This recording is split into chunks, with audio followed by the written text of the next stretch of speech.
Well, the 2020 census is out. Republicans see it as good news and they're rejoicing, and the Democrats are in the dumps seeing bad news because population losses in Democratic areas in the Midwest and the Northeast, the Rust Belt, down to the Sun Belt, means adding congressional seats to powerful Republican states and could tilt the 2022 congressional election. But don't bet just yet on a GOP slam dunk. There's much more to this game than immediately meets the eye. The experts, the pros, the pundits, they all say the odds clearly favor Republicans. And it's true.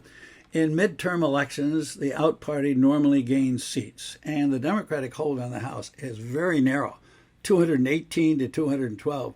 And so it only takes a switch of 4 seats for Republicans to regain the House majority. Not only party strategists, but you even have neutral academic specialists in gerrymandering like Princeton University professor Samuel Wang, who are saying Republicans could pick up as many as 8 seats just from the process of reapportionment of congressional seats and Republican gerrymandering.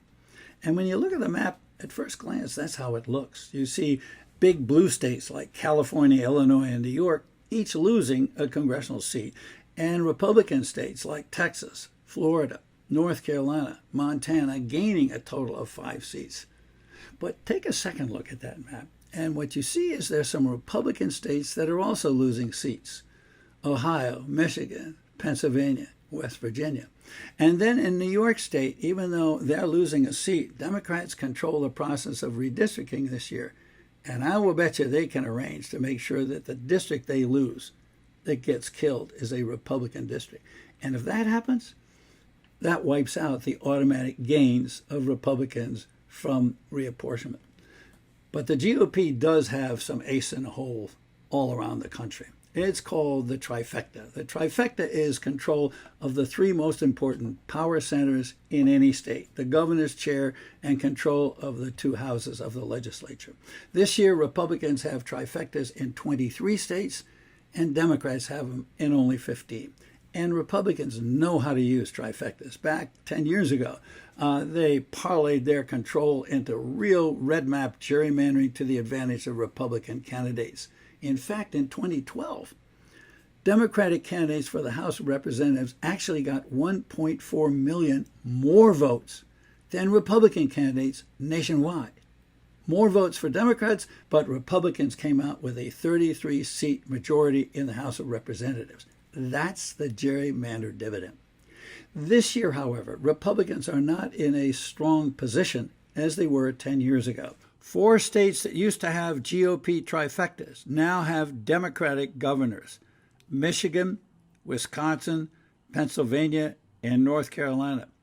So the Democrats are in a position to block any extreme gerrymandering by Republican legislatures. What's more, in 2 of those states, North Carolina and Pennsylvania, state courts have stepped in and they have ruled against Republican gerrymandering. In fact, the Pennsylvania Supreme Court literally redrew the maps with a totally different outcome. And in North Carolina, a state court reduced the Republicans' lopsided advantage.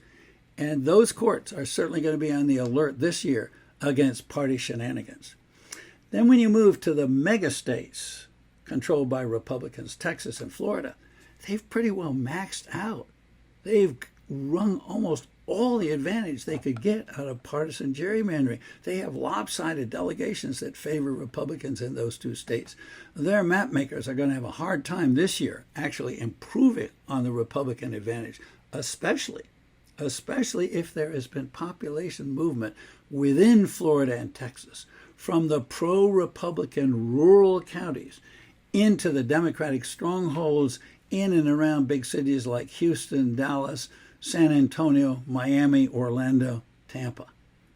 Not automatic in those states. And then finally, Republican mapmakers and Democrats in the states they control too face a popular revolt against partisan gerrymandering. Citizen movements, voters fed up with politicians drawing maps to keep themselves in power.